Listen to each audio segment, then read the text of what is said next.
अच्छा जी, अब आप इसकी मुझे रिवीजन करवाएं।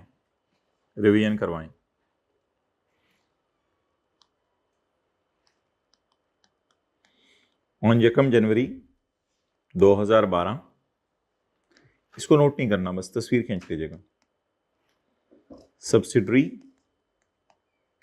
Started research and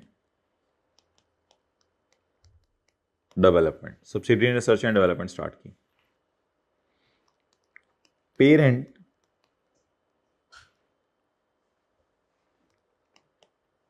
bought subsidiary on 1 March 2015।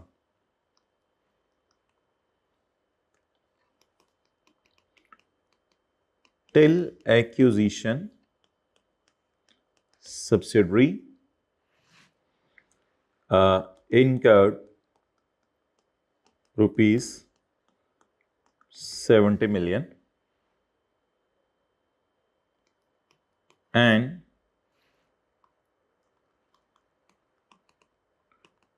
capitalized 10 million when recording criteria was met on 1 November 14।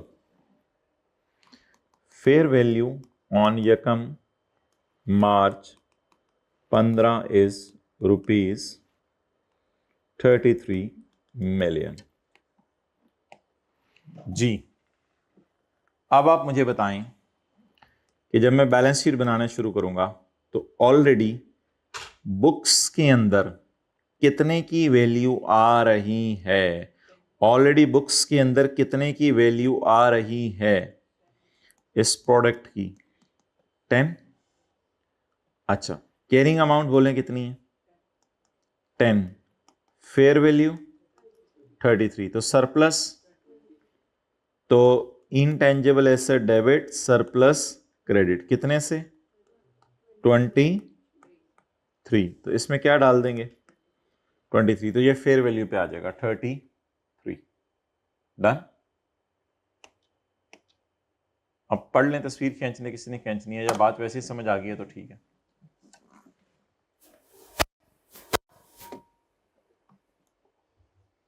चलिए 1 मिनट दे रहा हूं, अगर किसी ने नोट करना है तो। 12:06 पर हम शुरू करते हैं।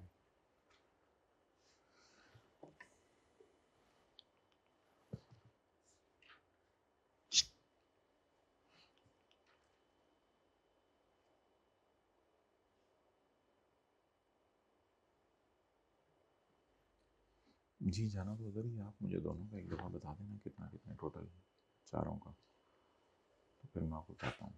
और वो जो लेंगे उसका कितना काटेंगे वो बाद में बता दें।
ओके,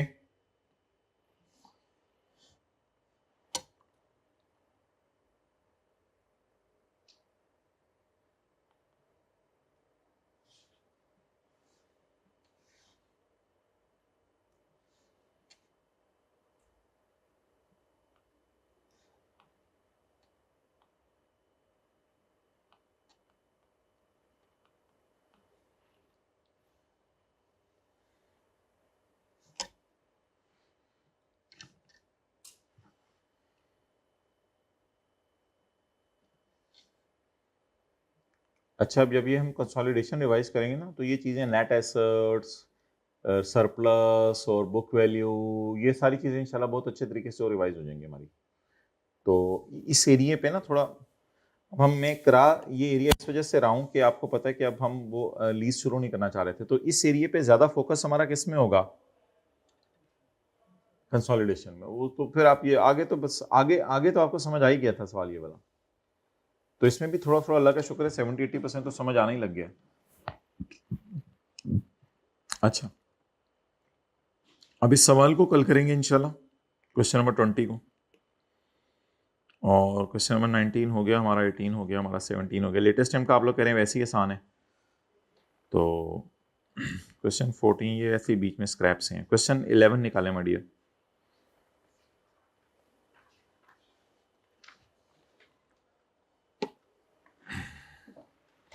आप जब आए ना तो मेरे से मिल लें बस 1 minute.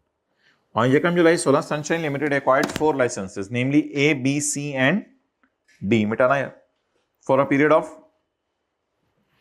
10 years. The following information is available in respect of these licenses. Past paper question 11. In respect of these licenses, cost of licenses 200 million, 230 million, 60 million. My dear, कितने साल के लिए खरीदा है original legal life? 10 years. Expected period of cash generation 12, indefinite 6 and 12. अच्छा, revaluation की discussion तो भाई बाद में रही, पहले ऐसा करते हैं कि वर्किंग वन में यूजफुल लाइफ निकाल लेते हैं। वर्किंग वन में यूजफुल लाइफ, वो थ्योरेटिकल डिस्कशन करने के बाद ना मेरे ख्याल से बेहतर ये है कि इस तरह लिख लिया करें, useful life is shorter of, इस तरह, और ना ये लिखा करें, देखें इधर, लीगल लाइफ और expected period of cash generation, इस तरह जरा ज्यादा बेहतर होगा।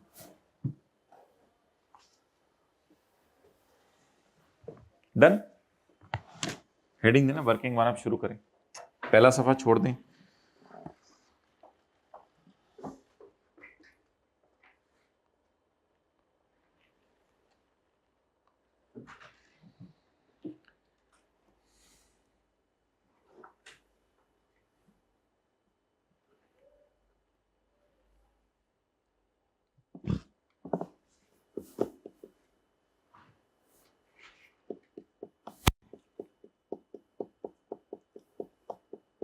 पॉज करो,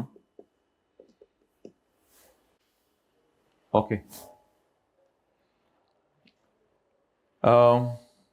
अब मुझे ये बताएं, क्योंकि जो जो चीज़ें ख़त्म करें ईद से पहले पहले IAS 38 की जो भी रह गई हैं, अब मुझे आप ये बताएं कि मेरा जो लाइसेंस ए है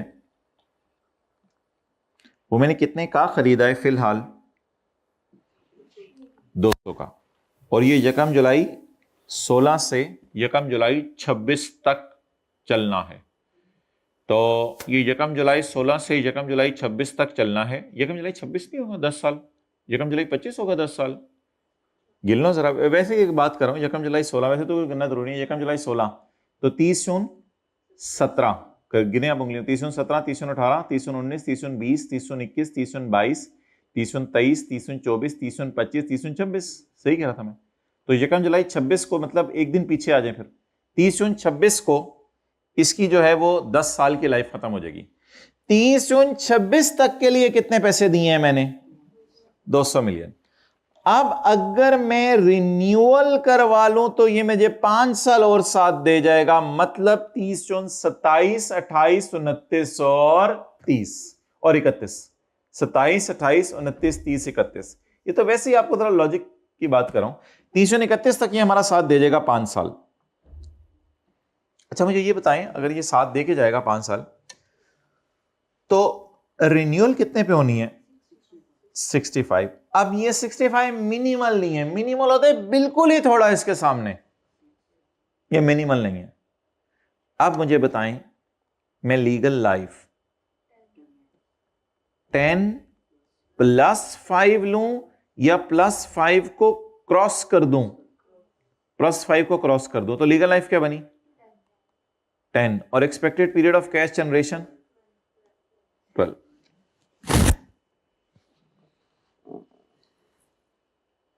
आगे चलें। शॉर्टर 10 हो जाएगा बस, वो अब शॉर्टर करने की जरूरत नहीं, शॉर्टर के लिए अलग लाइन डालने की जरूरत नहीं, शॉर्टर हम खुद ही उठा लेंगे पेपर में। ये कौन सा इंटेंजिबल हो गया हमारा? ए, जगह नहीं थी मेरे पास, वो ए वरना नीचे लिखना चाहिए था। अगला कौन सा? बी। यकम जुलाई 16 से 30 जून 26 तक के लिए कितने पैसे दिए? 230 million. Expected period of cash generation indefinite. Renewal कितने पे? 85 to 30 के मुकाबले में मिनिमल नहीं है, मिनिमल होता है बिल्कुल ही ना होने के बराबर। तो आप बता दें मैं 10 +5 लूंगा या +5 को काट दूंगा, फिर क्या बचा? 10।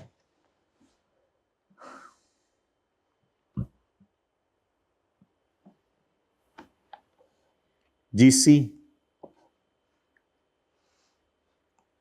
बोले, अभी लिख तो लेना 10 + 5, फिर देखते हैं क्या करना है।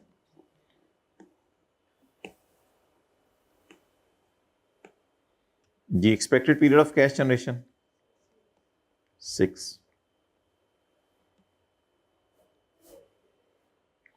और 10 + 5 क्यों? 90 के मुकाबले में 2 मिनिमल है।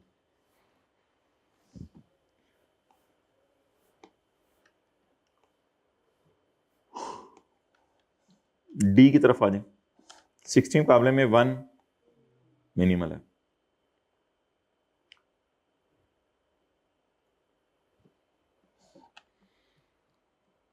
जी बोले।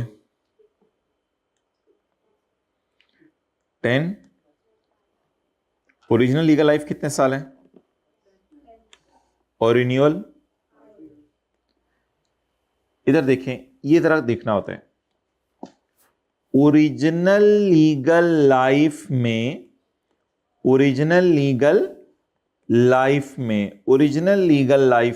रिन्यूअल के अरसे को डालने नहीं डालना डिपेंड करेगा कि ये इसके मुकाबले में मिनिमल है या, ये 4 चीजें देख के डिसीजन लेना होता है।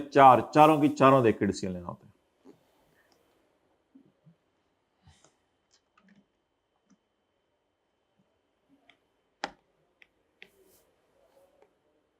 ओरिजिनल लीगल लाइफ में रिन्यूअल डालने नहीं डालना ये डिपेंड करेगा कि ₹1 60 के मुकाबले में ना होने के बराबर हो तो फिर डाल देंगे। ये 4 चीजें देखनी होती हैं। बिल्कुल है, मिनिमल है, ना होने के बराबर है। जी 15 और वो 12। अब लोअर को हाईलाइट कर दें। इंडेफिनिट अब नहीं रखेंगे, 10 रखेंगे।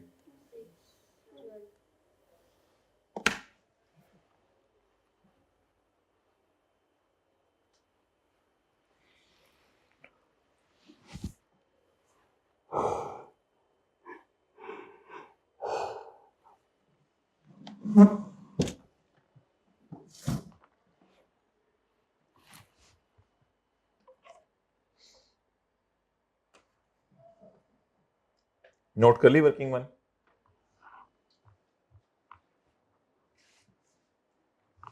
On Yekam July 16, Sunshine acquired 4 licenses A, B, C, and D for a period of 10 years.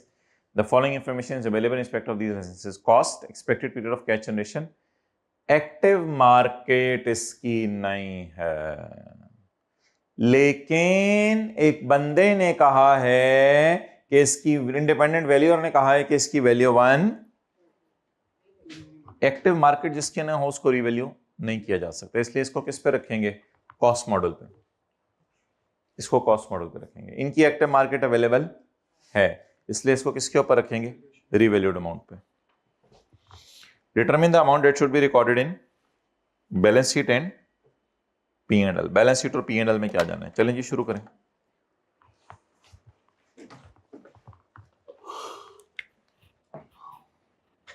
Working to,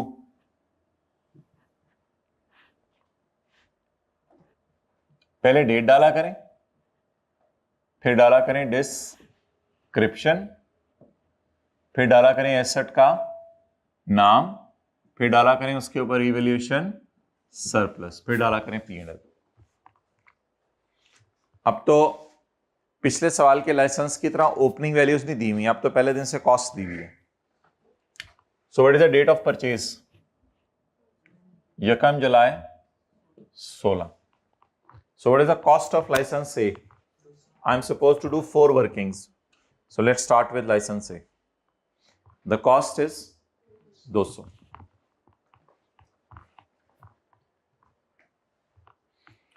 revalued amounts पिछले सवाल की तरह ईयर एंड की दी हुई है, तो अब मुझे क्या करना पड़ेगा? अमाउंटाइज। अच्छा, खुदा के लिए ये 65, 85, 2 और 1 डिसीजन लेने के लिए होता है, इसकी कोई जनरल एंट्री नहीं होगी। ये तो कॉस्ट होगी, इनकर या हो गई है, होगी, और कब होगी? 10 साल। वो खुदा के लिए इनकी एंट्रीज नहीं करनी अनलेस के 10वां साल आ जाए सवाल में, तो इसलिए इन चारों की एंट्रीज को नहीं करनी, बस कॉस्ट को पकड़ लें। कॉस्ट को कितने सालों के ऊपर अमोर्टाइज करना है? 10 पे, 12 पे या शॉर्टर पे? शॉर्टर पे। और इस एसेट की फेयर वैल्यू तो ईयर एंड की दी हुई है 170। जी तारीख बताएं। 30 जून 17 तक। अमोर्टाइज करें जैसे भी पिछले सवाल में किया था। Is equal to 20। जवाब 180। किस दिन? 30 जून 17। Carrying amount. जी निकालें जी इसका सरप्लस या लॉस निकालें। 30 जून 17। 180 वाली चीज को 30 जून 17 की रात को कितने पे ले जाना है? 180 वाली चीज को कितने पे ले जाना है? 170। तो हमें 10 रुपए का क्या आया? गम। लेकिन फिलहाल इसको इस तरह लिखें, रीवैल्यूड अमाउंट। ठीक है, कितना? 170। अब 180 वाली चीज को 170 पे ले जाएं ताकि 10 का गम आए। Revaluation loss. नहीं, जब कभी पहली दफा एसेट को रिवैल्यू करने पे लॉस आ जाए तो उस लॉस को डायरेक्ट कहां डालें? P&L में।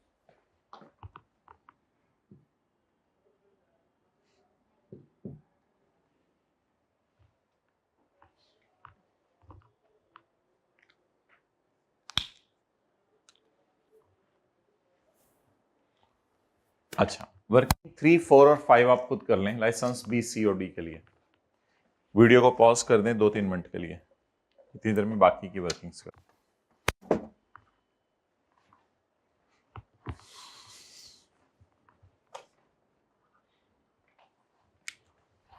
जी लाइसेंस बी, सी, बी।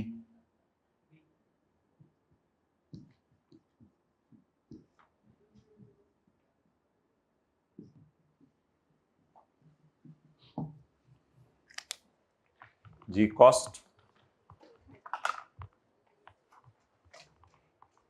230। यकम जुलाई 16। Cost is 230। जी 30 जून 17। Amortisation 230 divided bye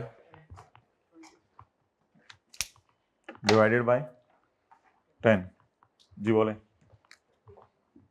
23। जी आगे बोलें 207। Carrying amount. जी रिवैल्यूड अमाउंट।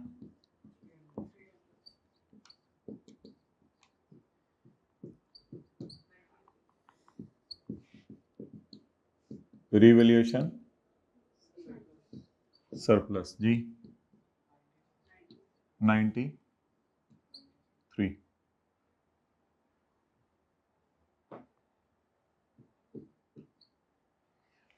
अच्छा, अब ये जरा याद रखिएगा कि ये नहीं है कि एक लाइसेंस पे सरप्लस आ रहा है, दूसरे लाइसेंस पे लॉस आ रहा है, तो इनको नेट करके शो होगा, ऐसा कोई तस्वुर नहीं है। देखिए मैं ये क्या बात कर रहा हूँ, अगर एक लाइसेंस के ऊपर लॉस आ रहा है और दूसरे लाइसेंस के ऊपर सरप्लस आ रहा है तो ये नहीं कि नेट करें ये अलग से P&L में जाएगा, ये अलग से OCI में जाएगा। Okay, license number C, working 2, 3, 4।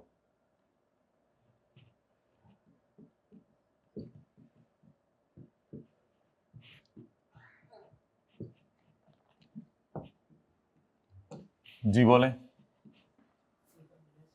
हाँ,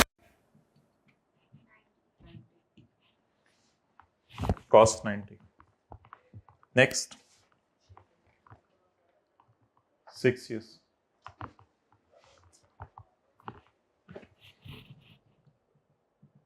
जी 30/17 अमोर्टाइजेशन। आगे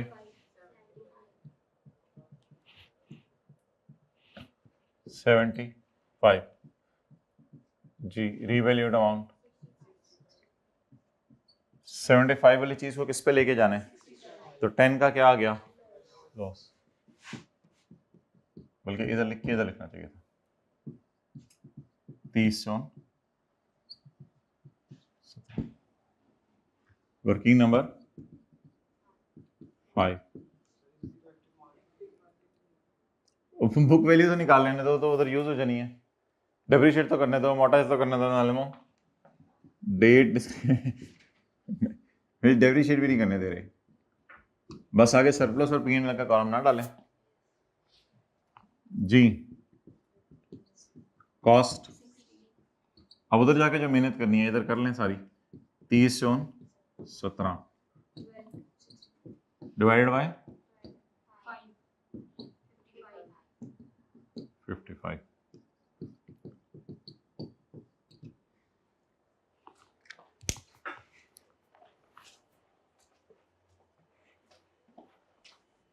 अच्छा, पिछले सवाल में ना एसेट अलग अलग थे, इसमें एसेट एक ही है लाइसेंस, तो मेरा मशवरा है बैलेंस शीट में बस इकट्ठे ही बुक वैल्यू शो करें सबकी।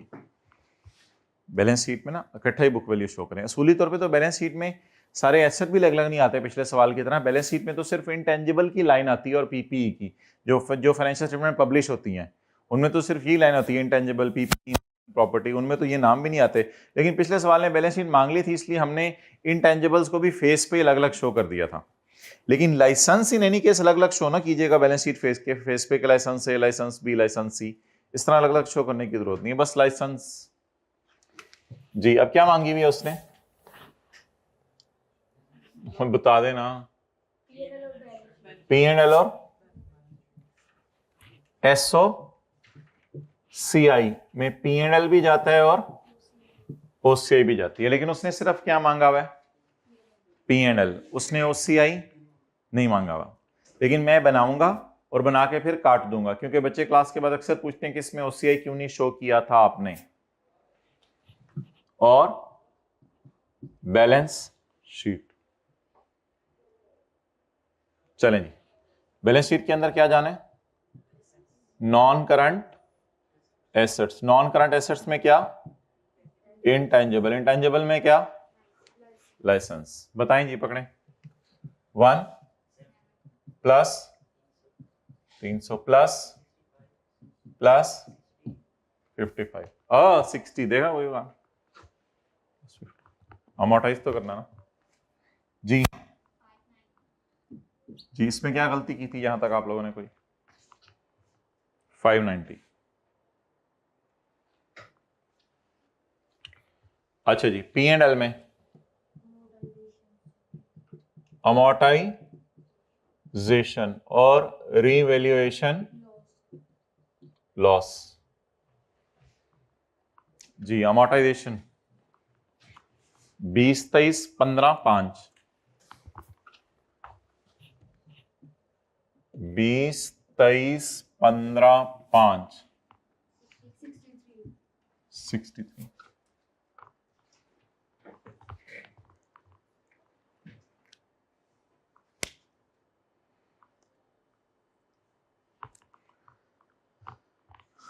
नाउ बुक देखें, now for the purpose of revaluation, मैं ये देख रहा हूं कि हमने वर्किंग सारी अलग अलग की है सोल्यूशन में। कौन सा क्वेश्चन है? 11। हाँ ठीक है, सारे लेसन्स की वर्किंग हमने अलग अलग की हुई है।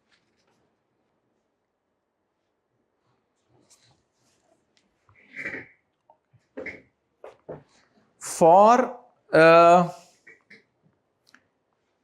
The purpose of revaluation IAS 12 में हम सीखेंगे, हम जनरल एंट्री करके पोस्ट किया करेंगे। जनरल एंट्री करके जरा पोस्टिंग आसान हो जाती है। जनरल एंट्री करके पोस्टिंग किया करेंगे। आप लोगों ने यहां पे उंगली रखनी है, यहां पे उंगली रखनी है और यहां पे उंगली रखनी है। ये 3 जनरल एंट्रीज बतानी है, क्योंकि कुछ चीजें होती हैं जिसमें एरर का चांस होता है, कुछ चीजें होती हैं जिसमें एरर का चांस नहीं होता। कैरी डाउन उठाने में एरर का चांस नहीं है कि आप लोग गलती करेंगे, अमोर्टाइजेशन उठाने में एरर का चांस नहीं है, इसलिए मैंने जनरल एंट्रीज नहीं की, बोली भी नहीं मैंने मुंह से, क्योंकि मुझे पता है इसमें गलती का चांस नहीं है। रिवैल्यूएशन में गलती का चांस है, इसलिए जनरल एंट्री बोलें। जनरल एंट्री, वार्म अप की एंट्री बोलने की जरूरत नहीं है, हम कोई एसेट का नोट नहीं बना रहे। वार्म अप की एंट्री वो मैं कह रहा हूं कि अमोर्टाइजेशन पड़ी हुई है, अकोमोलेटेड अमोर्टाइजेशन को एसेट अकाउंट में शिफ्ट करें और वो करें, वो करने की जरूरत नहीं। वो नोट बना रहे होते तो जरूर करते, अभी वो एंट्री करने की जरूरत है। अभी सिंपल सा मुझे बताएं रिवैल्यूएशन की entry, license credit P&L debit, license credit. अब लाइसेंस क्रेडिट करने की जरूरत नहीं है, वो क्रेडिट करने के बाद ही आपने 170 उठाया हुआ है, मैं वैसे कह रहा हूं एंट्री बोले, license credit and P&L debit. So let's record a revaluation loss of 10। सबर सबर, ये हो गया लाइसेंस ए का। अगली entry, license debit surplus credit, license debit surplus in OCI credit, revaluation surplus कितना? 93।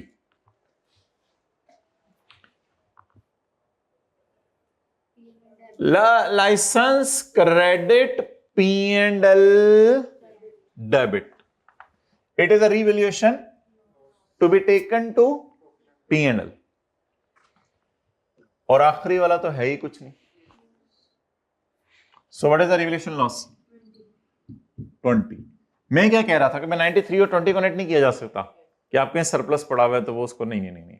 कि जिन जिन पे जिन पे रिवैल्यूएशन लॉस है उनको P&L में डालें, जिन जिन पे रिवैल्यूएशन उनको OCI में डालें। अब ऐसा करें, इसको डब्बे में डाल के या क्रॉस कर दें या लिख दें नॉट रिक्वायर्ड। लेकिन अगर रिक्वायर्ड होता, नॉट रिक्वायर्ड का क्या मतलब है? हम पेपर में किया नहीं करेंगे या सवाल की रिक्वायरमेंट ने SOCI नहीं मांगी। सवाल की रिक्वायरमेंट पढ़ेगा, उसने क्या मांगे? P&L मांगे उसने। ये बहुत अच्छा किया आपने हाईलाइट जो कर लिया है। हम ये हाईलाइट करवाया करेंगे आपको, रिवैल्यूएशन रिवैल्यूएशन और रिवैल्यूएशन हाईलाइट करवाया करेंगे और कहा करेंगे ये जो फिगर्स हाईलाइट हुई हैं इनकी जनरल एंट्रीज करके बताएं, क्योंकि अमोर्टाइजेशन और कैरी डाउन में एरर का चांस नहीं है, रिवैल्यूएशन में एरर का चांस है। काटने तो काट भी सकते हैं आप पूरे को, ऐसे ऐसे काट सकते हैं, लेकिन काटना इस बुनियाद पे नहीं कि कोई गलती कर दिया हमने। सवाल की रिक्वायरमेंट ही सिर्फ क्या थी? P&L, उसने OCI मांगा ही नहीं था।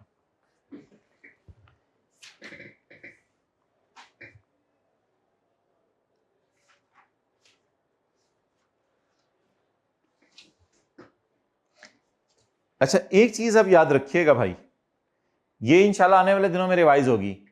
रिवैल्यूएशन OCI का जो सरप्लस है, रिवैल्यूएशन सरप्लस, उसका कैरी डाउन बैलेंस शीट में भी जाता है।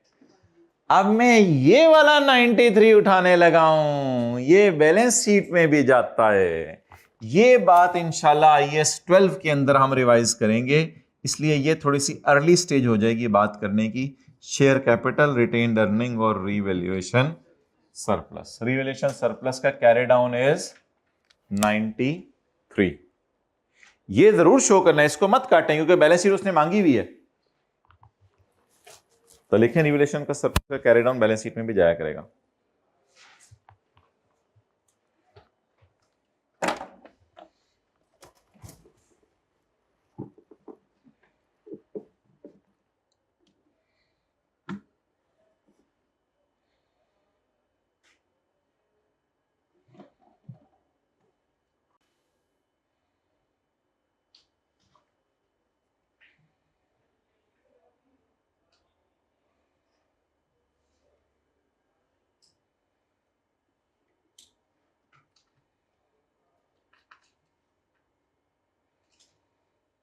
अच्छा ये 28 होगा ना मेरे ख्याल से।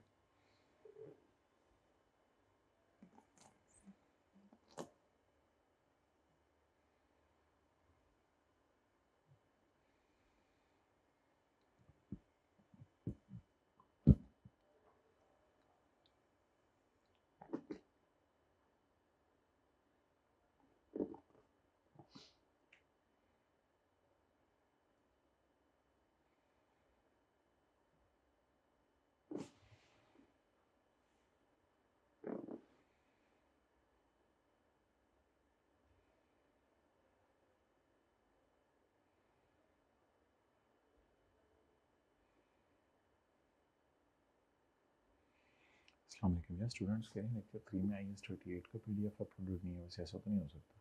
देखो ज़रा यूट्यूब के लेक्चर 3 में। नहीं ऐसा नहीं हो सकता, वरना अभी तक कितने स्टूडेंट्स बता चुके होते। दोबारा देखें।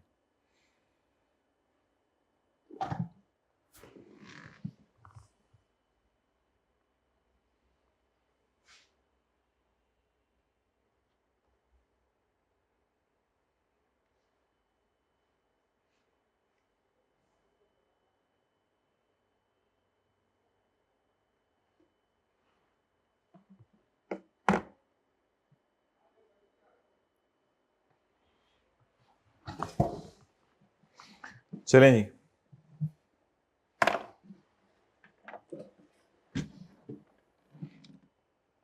बिलाल को बुलाएं।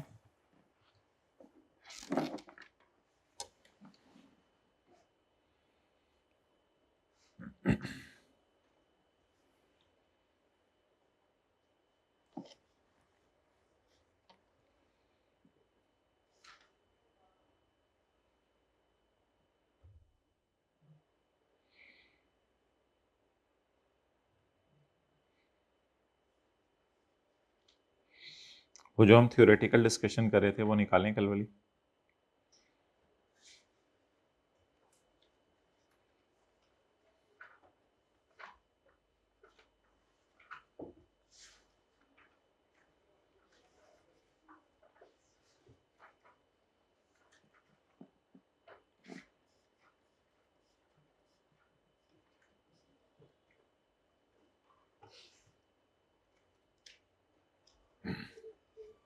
Page number 1035।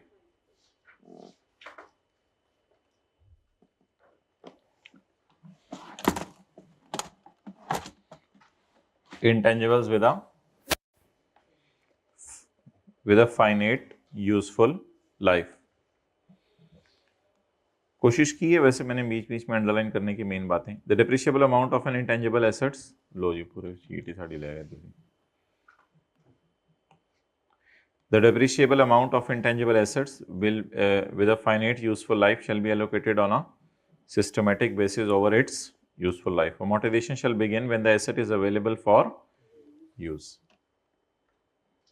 तो अगर अवेलेबल फॉर यूज है और आपने यूज करना शुरू नहीं किया तो भी इसको बताएं जी। अवेलेबल फॉर यूज है लेकिन आपने यूज करना नहीं शुरू किया तो भी आप इसको अमोर्टाइज कर देंगे। ये लेटेस्ट वाली किताब है ये जो आपके पास है, इसके हिस्से करवा लिए। Okay, that is when it is in the location and condition necessary for it of capable of operating in the manner intended by management। यानी जब इंटेंजिबल इस काबिल हो जाए कि मैनेजमेंट के इस्तेमाल के काबिल हो जाए तो फिर आप इसको जो है वो अमोर्टाइज करना शुरू कर दें। वही जो IAS 16 में पढ़ते थे। अमोर्टाइजेशन रोक दें at the earlier of the date the asset is classified as held for sale and the date asset is derecognised. ये classified as held for sale तो हमारे सिलेबस में नहीं है concept. Classified as held for sale पढ़ा है कभी IAS 16 में आपने लफ्ज? Classified as held for sale होता है कि इंटेंजिबल को आपने साइड पे रख दिया या कोई चीज को आपने साइड पे रख दिया कि यार it is held for cell और उसको इस्तेमाल करना बंद कर दिया। तो अगर कोई चीज classified as held for sale होती है ना तो उसमें भी ये रूल होता है कि इसको इस दिन से आप क्या करना शुरू कर दो, अमोर्टाइज करना बंद कर दो। अच्छा मेरा एक सवाल है आपसे, मैंने हेल्ड फॉर सेल रख दी, हेल्ड फॉर सेल 31 मार्च को, और सोल्ड करके किताबों से क्या की होगी, डी रिकॉग्नाइज्ड डिस्पोजल अकाउंट बना के 30 अप्रैल को। बताएं कब तक अमोर्टाइज करना है, 31 मार्च तक या 30 अप्रैल तक? 31 मार्च तक। Amortization shall cease at earlier of, दोनों में से जो पहले हो। तो इस सवाल का जवाब क्या हुआ? अमोर्टाइज टिल 31 मार्च। एक स्टैंडर्ड है जो आने वाले दिनों में आप पढ़ेंगे, उसका क्या नाम है? Assets held for cell.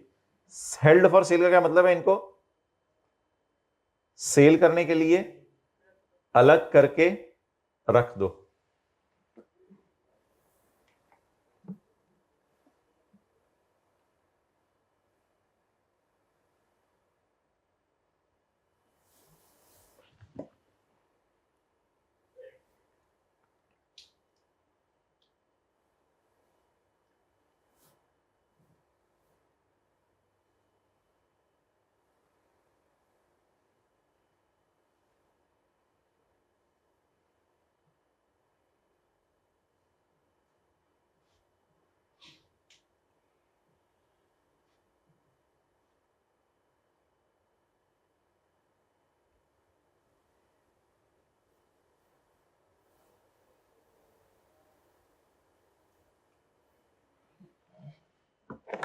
Okay, amortise कब से करना शुरू करना है? जब से अवेलेबल फॉर यूज हो।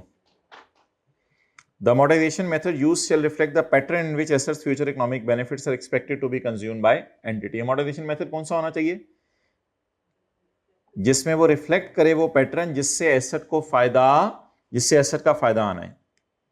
The amortization method shall reflect the pattern in which assets economic benefits are expected to be consumed by entity. Straight line पे आना तो स्ट्रेट लाइन पे कर दें, कोई और मेथड है तो उस पे कर दें। If that pattern cannot be known, the straight line method shall be used. amortization charge को हर साल कहां डालें? P&L में। लेकिन कभी कभी ऐसा भी हो सकता है कि आप एक इंटेंजिबल से अगला इंटेंजिबल बना रहे हैं, unless this is or other standard permits to requires to be included in the carrying amount of an other asset, unless कि आप एक एसेट से दूसरा एसेट बना रहे हैं, जैसे हम लैब इक्विपमेंट की डिप्रिसिएशन को डाला करते थे।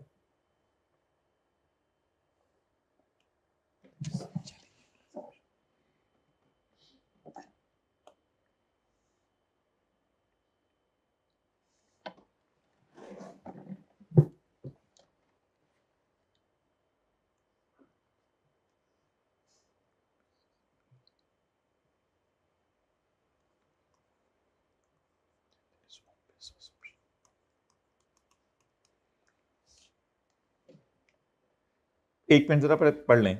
There is obvious assumption that an amortization method that is based on revenue generated by an activity, वो activity that includes the use of intangible, जहां intangible यूज करें, is inappropriate. हाईलाइट करें, there is assumption that amortization based on revenue is inappropriate. एक minute, highlight की हुई बात का मतलब बताएं। There is assumption that amortization based on revenue is inappropriate. ये ऑब्वियस assumption है कि इंटेंजिबल्स को सेल बेस पे amortize ना करें, कि इस फॉर्मूले से इतनी सेल इस साल होगी, फिर इतनी सेल अगले साल होगी, फिर इस फॉर्मूले से इतनी सेल इस साल होगी, क्योंकि सेल में बहुत बड़े अंदाजे लगाने पड़ेंगे। जैसे फिक्स्ड एसेट में करते थे ना, यूनिट्स प्रोड्यूस मेथड, तो इतने यूनिट इस साल प्रोड्यूस होंगे, इतने यूनिट अगले साल प्रोड्यूस होंगे। कहते हैं ये वैसे मुझे तो बहुत ही मुश्किल लग रहा है। There is obvious assumption that amortization based on revenue is, बोले, is inappropriate। तो कहते हैं amortization को रेवेन्यू के बेस पे निकालना तो inappropriate है। कहते हैं मुझे तो ये पसंद नहीं है बात। This assumption can be overcome. This assumption can be changed. This assumption can be reversed कर दें, reversed। ये assumption reverse हो सकती है कब? गुंजाइश निकलने लगी है ना, समझ आ रही है बात?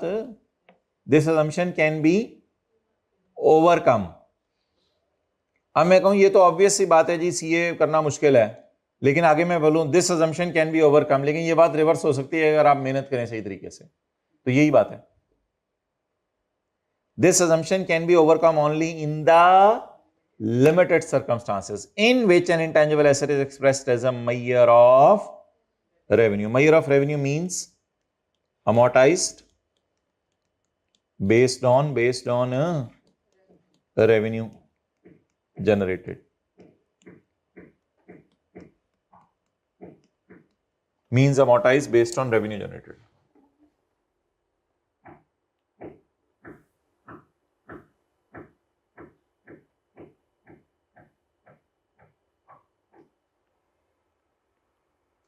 ओ भाई यार ये क्या किया था यार, ये तो मैंने उस दिन कहा था, ये तो यार नहीं सही है।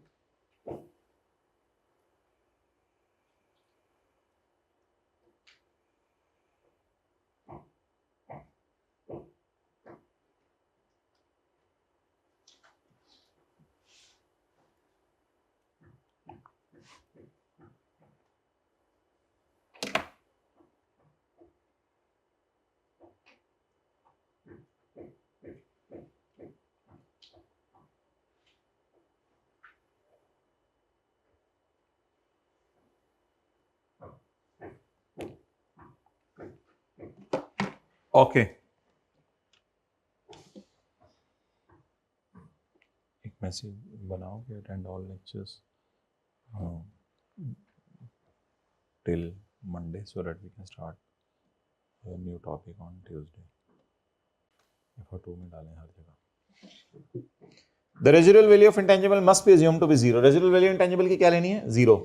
अच्छा ये there is obvious assumption that amortization method is based on revenue generated by an activity that includes using the intangible is inappropriate. असल में हाईलाइट की भी बात आपको समझ आएगी घर में. There is assumption that amortization based on revenue is always inappropriate.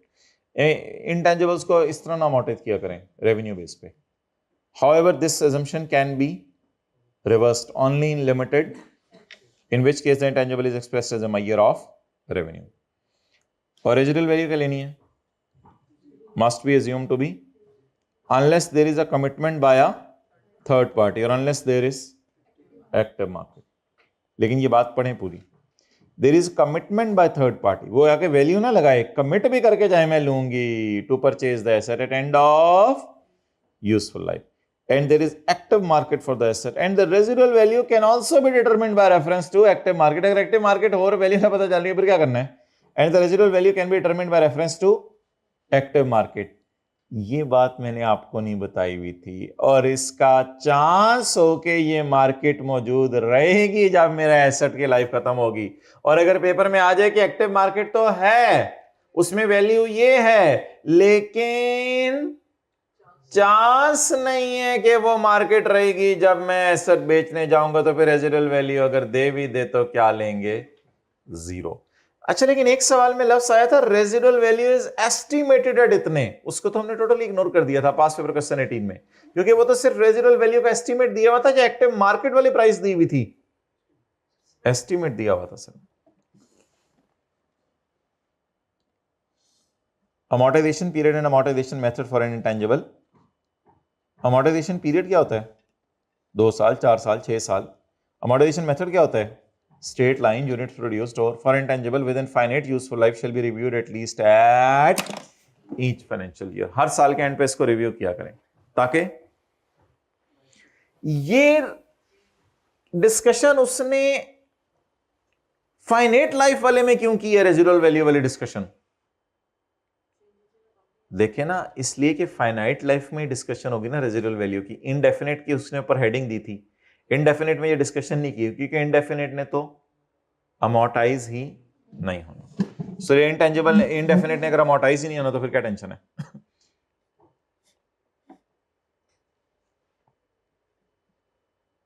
अच्छा जी मोहतरम, आज बड़ी इंपॉर्टेंट डिस्कशन शुरू होने लगी है, वो है हमारे डिस्क्लोजर्स. निकालें जी पेज 1039.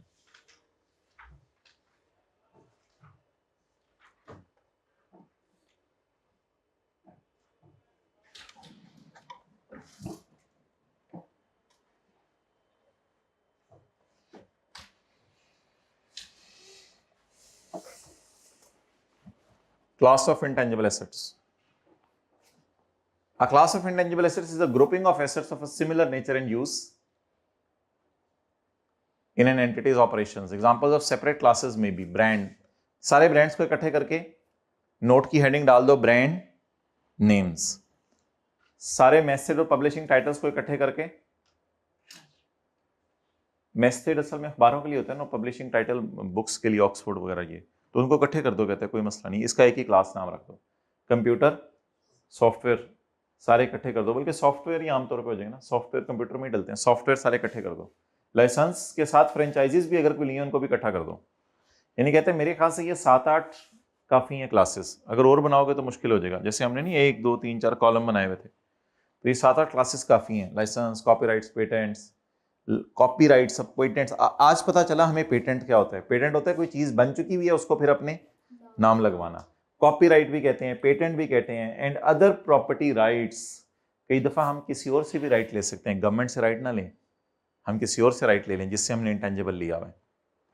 ऑपरेटिंग राइट्स, किसी भी एरिया में ऑपरेट करने का राइट है, लाहौर में कारोबार कर सकते हो, एयर स्पेस पे जाके कारोबार कर सकते हो, कुछ भी।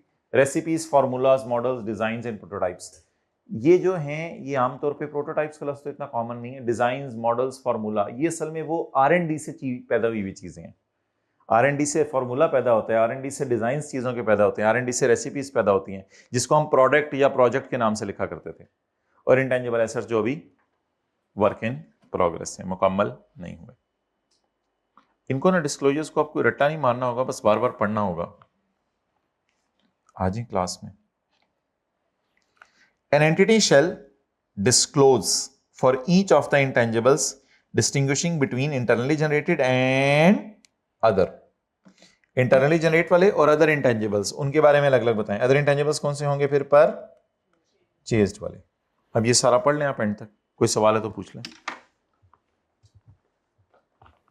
वो जो हम बड़ा वाला नोट बनाते हैं उसमें तकरीबन ये सारी चीजें कवर करते हैं।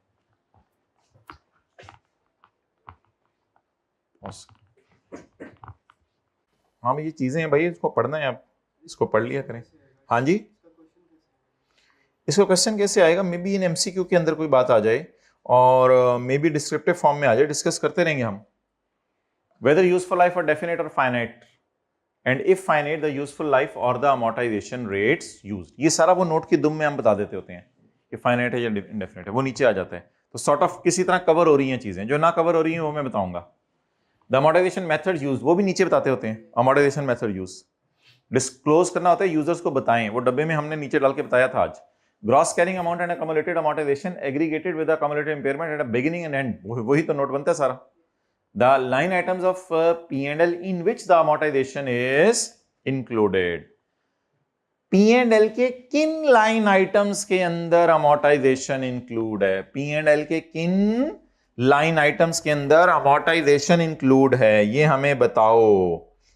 ये मोहतरम हम आपने देखी होंगी पब्लिश्ड फाइनेंशियल स्टेटमेंट्स, शायद आपको दिखाई गई हों FR1 में। कोई दिखाई गई थी? FR1 में दिखाई जाती हैं।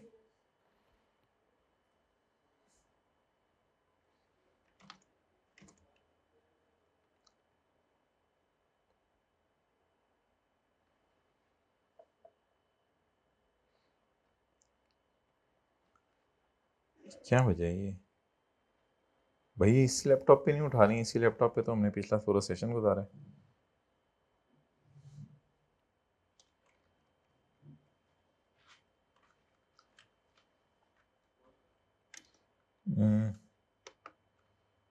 नहीं ठहरो,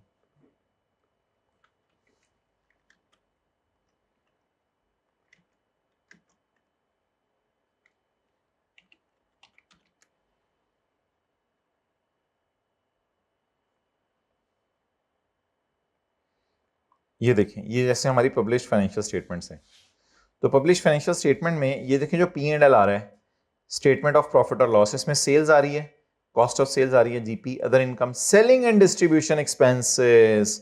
तो अक्सर लोग सेलिंग एंड डिस्ट्रीब्यूशन में डाल देते हैं अमोर्टाइजेशन, अक्सर लोग एडमिन में डाल देते हैं, एडमिन अलग दिखाते हैं, फिर लोग एडमिन में डाल देते हैं। तो P&L के मुंह पर हम बनाना जब सीखेंगे P&L, तो सेलिंग एडमिन आ रहा होगा तो बताना पड़ेगा कि अमोर्टाइजेशन कहां छुपी हुई है।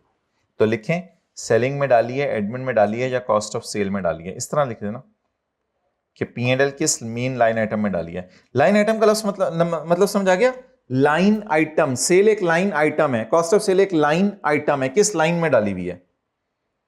अच्छा, इसकी डिटेल कैसे पता चलती है? इधर देखें आप लोगों को, आपको पता है नीचे जाके इसके नोट दिए होते हैं, नोट नंबर ये देख लो, नोट नंबर ये देख लो। तो मे बी अमोर्टाइजेशन डली हो कॉस्ट ऑफ सेल में, मे बी डली हो एडमिन में, मे बी डली हो सेलिंग में, लेकिन फाइनेंस कॉस्ट में नहीं डली होगी। फाइनेंस कॉस्ट तो इंटरेस्ट ऑन लोन होता है।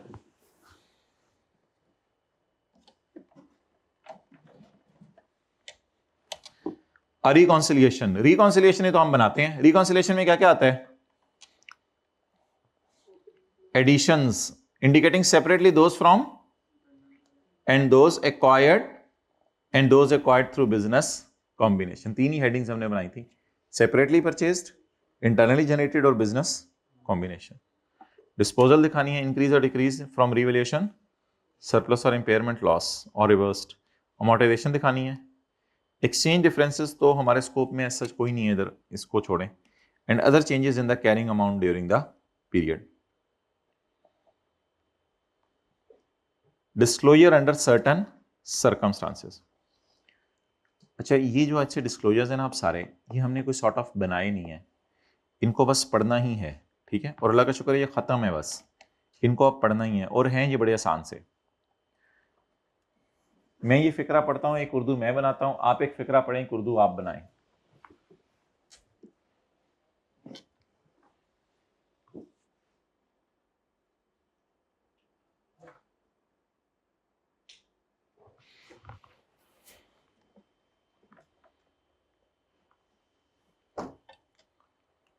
अच्छा, अब फिक्रा जो है ना, मैं दोबारा एक छोटी सी चेंज के साथ बनाने लगा हूं। अब फिक्रा पढ़ें।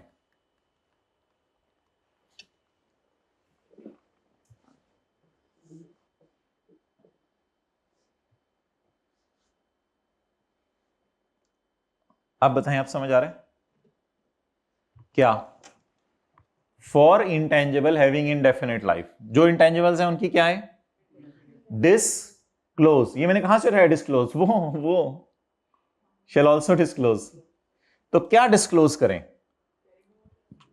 लेकिन आप लोग यहां लिखें डिस्क्लोज, क्या क्या डिस्क्लोज करें? Number 1, the carrying amount of that asset. वो कैरिंग अमाउंट तो ऑलरेडी किताबों में नजर आ रही होती है, इसमें क्या डिस्क्लोज करना है? वो तो हमारे नोट वाले बड़े वाले नोट में वैसे ही नजर आ रही होती है। और क्या बताएं यूजर को? ये अंग्रेजी में लिख के बतानी पड़ेंगी, कहीं भी नोट्स के अंदर अंग्रेजी में। अगर नोट का नंबर नोट 7 है तो note 7.1, the reason is this, the reason supporting the assessment of indefinite useful life. क्यों इंडेफिनिटली है, क्यों नहीं finitely? In giving the reasons, the entity shall describe the factors that played a role in determining the asset as indefinite life. मिसाल के तौर पे you can say, I have self-created a formula. This formula is for preparing yogurt, and I consider that its life is indefinite. क्योंकि कोई ऐसी चीज ही नहीं है जो 5 साल 10 साल बाद लोगों ने खानी खत्म कर देनी है। तो बस रीजंस थोड़ी सी बता दें। तो दो डिस्क्लोजर देने हैं। Number 1 the carrying amount, number 2 the reasons. Number B, अब जरा आप फिक्रा बनाएं।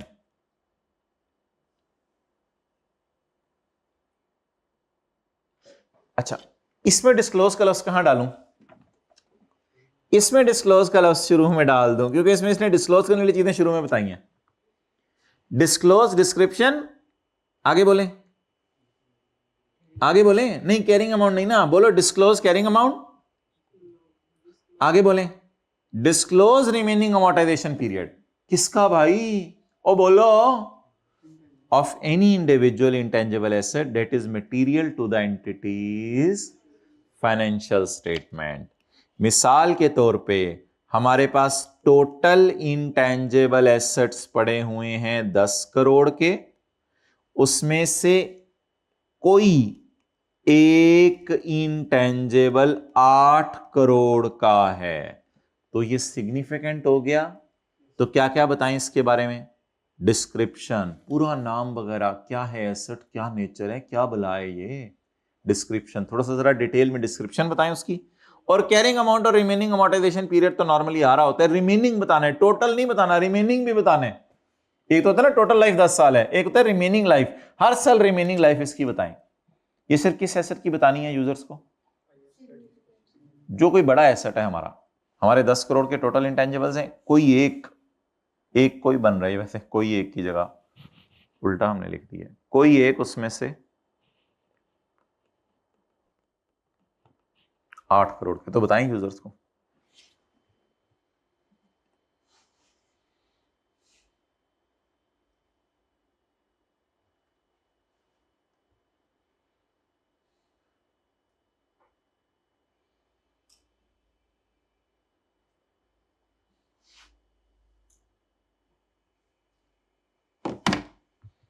आगे चलें जी।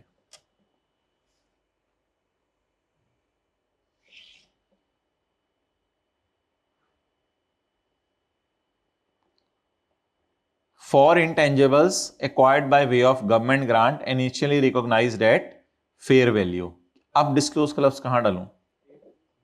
एक्सेलेंट, यहां पे डालें डिस्क्लोज। क्या क्या ये एसेट कौन से हैं?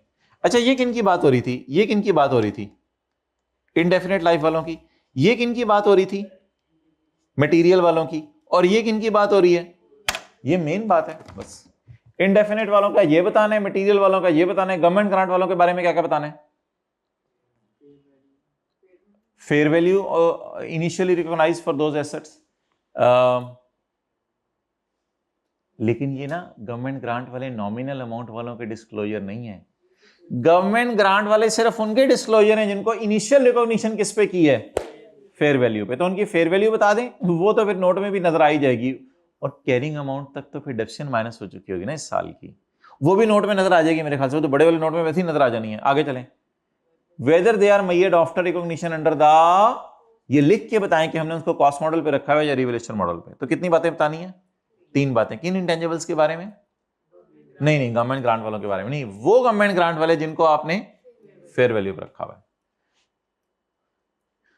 ये तो बड़ा मशहूर जमाना नोट होता है। Existence and carrying amount of intangible asset whose title is restricted. अगर कोई टाइटल आपके नाम नहीं लग रहा, फॉर्मूला है, उस पर लड़ाई होगी है, पेटेंट के ऊपर लड़ाई होगी, अगले ने कहा ये तो हमारे साइंसदानों ने बनाया, चपेट तेरे साइंस में मेरे गुत्थम गुत्था हुए हैं बाल, तो फिर टाइटल अगर स्ट्रिक्ट है, कोई मसला है, तो बताएं यूजर्स को कि भाई ये तो हमारे नाम ही नहीं लग रहा intangible. And carrying amount of intangible pledged as securities for loan. अगर आपने लोन लिया है बैंक से और किसी इंटेंजिबल को सिक्योरिटी के तौर पर रखवाया तो वो भी बता दें। कॉन्ट्रेक्चुअल कमिटमेंट्स फॉर इंटेंजिबल्स क्या होती हैं? कॉन्ट्रेक्चुअल कमिटमेंट्स फॉर इंटेंजिबल्स क्या होती हैं? इंटेंजिबल्स को बाय करने का वादा, बाय करने का वादा, बाय करने का वादा। अगर आपने किसी इंटेंजिबल को बाय करने का वादा किया हुआ है किसी से, तो बता दें कि फलां बंदे से वादा किया हुआ यार तेरे से इंटेंजिबल मैंने खरीदने हैं।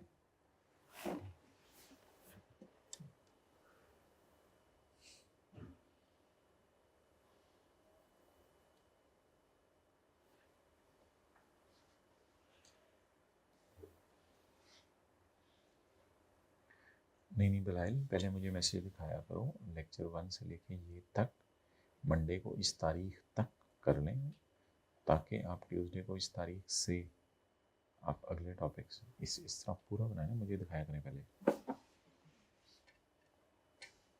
Done ji.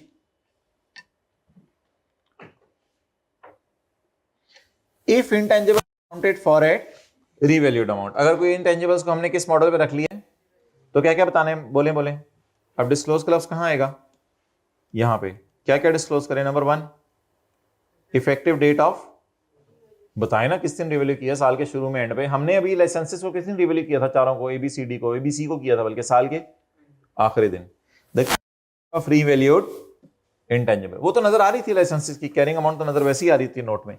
The carrying amount that would have been recorded had the revalued intangible were kept at cost। ये तो आपको पता है ना कि अगर इन इंटेंजिबल्स को रिवैल्यू ना किया जाता तो कॉस्ट मॉडल के तहत इनकी बुक वैल्यू क्या आती? अगर इस इंटेंजिबल को रिवैल्यू ना किया जाता तो कॉस्ट मॉडल के मुताबिक इसकी बुक वैल्यू क्या आती? 180। बताएं यूजर को कहीं लिख के। अगर इस इंटेंजिबल को रिवैल्यू ना किया जाता तो कॉस्ट मॉडल के मुताबिक इसकी बुक वैल्यू क्या आती? 207। ये यूजर को बताएं। मिसाल लिखें। पास पेपर क्वेश्चन 11 में लाइसेंस ए फिर 180 का नजर आता, यहां पे मिसाल लिखें, यहां पे पास पेपर क्वेश्चन 11 में फिर लाइसेंस ए 180 का नजर आता।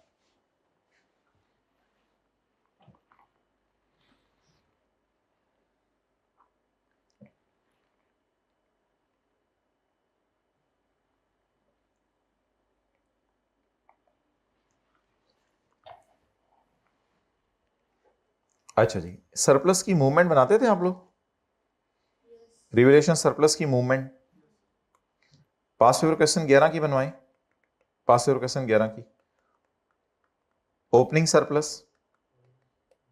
0, आगे क्या लिखते थे? एडिशन लिखते थे, क्या लिखते थे? अरोज, अरोज कितना? ओ यार मुझे फिगर याद है, पता नहीं आप लोगों को फिगर ही नहीं याद है। 93। अरोज कितना surplus? Transfer to retained earning नहीं, क्योंकि ईयर एंड पे डेप्रिशिएट नहीं हुआ ना, दोबारा डेप्रिशिएट फिर होता तो ट्रांसफर टू रिटेन्ड अर्निंग 0, तो कैरी डाउन ये वाला sir. Surplus that relate to intangible at beginning, beginning कितने? 0, एंड पे कितने? Indicating the change during the year and any restriction on distribution of balance. ये तो आमतौर पे शेयर होल्डर्स को बांटा नहीं जाता। अगर कोई रिस्ट्रिक्शन लगाई भी आपने कि शेयर होल्डर्स को बांटना नहीं बांटना, तो क्या करें? ये हम कंपनी लॉ में पढ़ेंगे। कंपनी लॉ का थोड़ा सा पोर्शन हमारे सिलेबस में भी है कि सरप्लस शेयर होल्डर्स को बांटा जा सकता है या नहीं।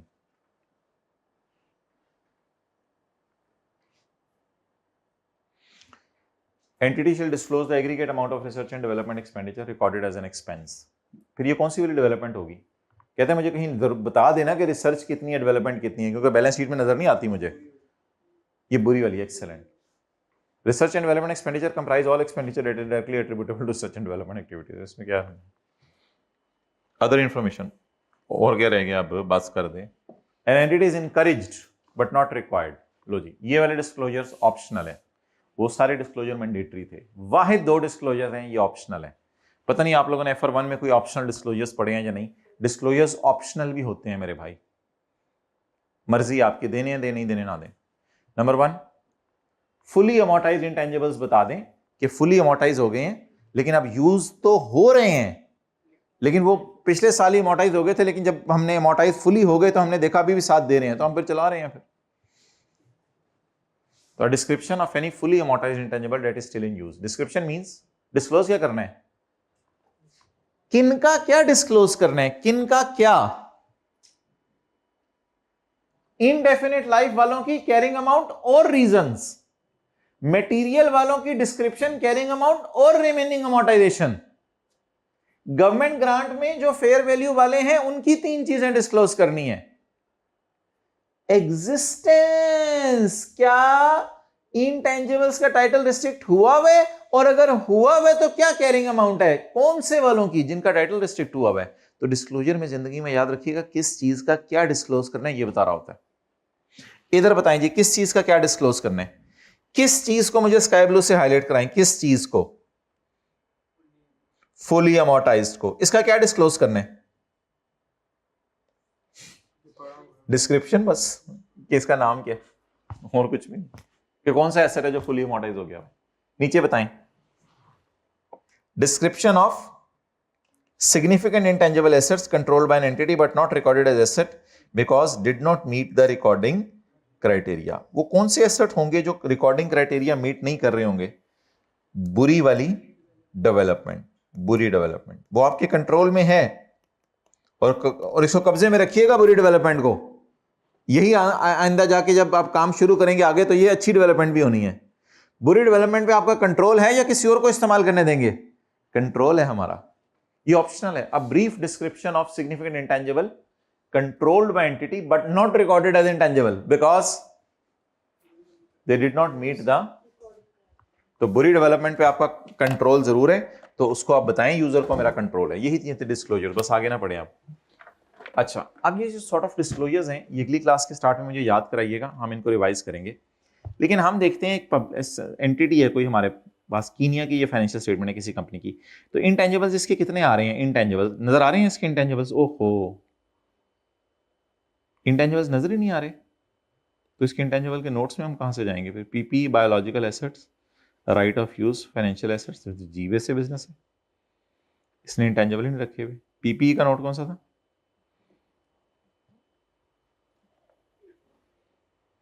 अच्छा,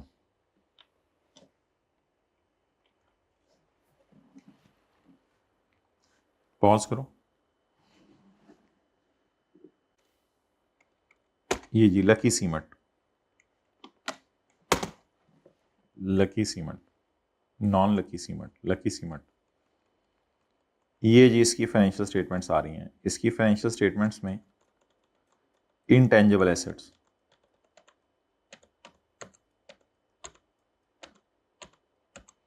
इंटेंजिबल एसेट्स आ रहे हैं नजर। इंटेंजिबल एसेट्स माय डियर आपको किस नोट में आ रहे हैं? नोट नंबर 6 में 69 मिलियन के नजर आ रहे हैं, या और बड़ा करूं? नजर आ रहे हैं नजर। कितने मिलियन के इंटेंजिबल्स हैं इनके पास? 69 मिलियन, ऊपर रुपीज इन थाउजेंड है ना, ठीक है। फिक्स्ड एसेट्स पीपी और इंटेंजिबल एसेट्स, ठीक है। अब 69 मिलियन के इंटेंजिबल्स हैं। नोट नंबर 6, ये पीपी के नोट के लिए तो हमें उल्टा होना पड़ेगा। ये पीपी का नोट नजर आ रहे हैं? नोट नंबर 6 लग रहा है, ऐसा ना हो। हाँ, नोट नंबर 6 ऐसा नहीं है। ओ बस सिर्फ सॉफ्टवेयर है इनके पास। ओहो, इनके पास इंटेंजिबल है ही नहीं, फारक सा नोट बनाया हुआ है। ये तो वो कॉलम भी नहीं बनाया, सॉफ्टवेयर, लाइसेंस, कॉपीराइट। इनके पास सिर्फ क्या है? Represent various computer software amortised on a straight line basis over a period of. तो वो नोट के नीचे दुम में इन्होंने ये नहीं डाला होगा, वो ऊपर डाल दिया इन्होंने, डिस्क्लोज कर दिया। ग्रॉस कैरिंग अमाउंट आ रही है, कम्युलेटेड अमोर्टाइजेशन आ रही है।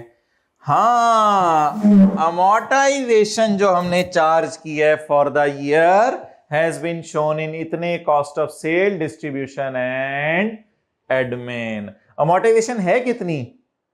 ये भी एक नोट बनाने का तरीका होता है, छोड़ो, इसने अजीब तरीके से नोट बनाया हुआ है। अमोर्टाइजेशन है कितनी?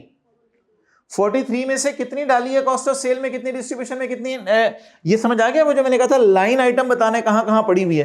तो ये उन्होंने बताया कि इतनी इतनी यहां डाली हुई है। अब आईके हमने कभी ये डिस्क्लोजर हमसे बनवाया नहीं, लेकिन अगर बनवा दे तो इस तरह लिखाएंगे या अंग्रेजी की फॉर्म में लिखाएंगे कि इतनी अमोर्टाइजेशन यहां पड़ी हुई है, इतनी अमोर्टाइजेशन यहां पड़ी हुई है, इतनी यहां पड़ी हुई है। मिसाल के तौर पर इधर लाओ, मिसाल के तौर पर मैं कहूं लाइसेंस से फैक्ट्री में यूज हो रहा है, तो इसकी अमोर्टाइजेशन कॉस्ट ऑफ सेल में पड़ी, पता है ना आपको, फैक्ट्री में चीजें। और ये लाइसेंस यूज हो रहे हैं सेलिंग डिपार्टमेंट में, तो इनकी अमोर्टाइजेशन सेलिंग में डाल दें, लेकिन टोटल अमोर्टाइजेशन वही रहेगी 63। किन किन लाइन आइटम्स में डाला है, थोड़ा सा डिस्क्लोजर हमें नजर आया। अच्छा, इसके बाद बस ठीक है, लीव इट, काफी है, चलें छोड़ें, इंशाल्लाह कल मिलते। क्लोज कर दो भाई।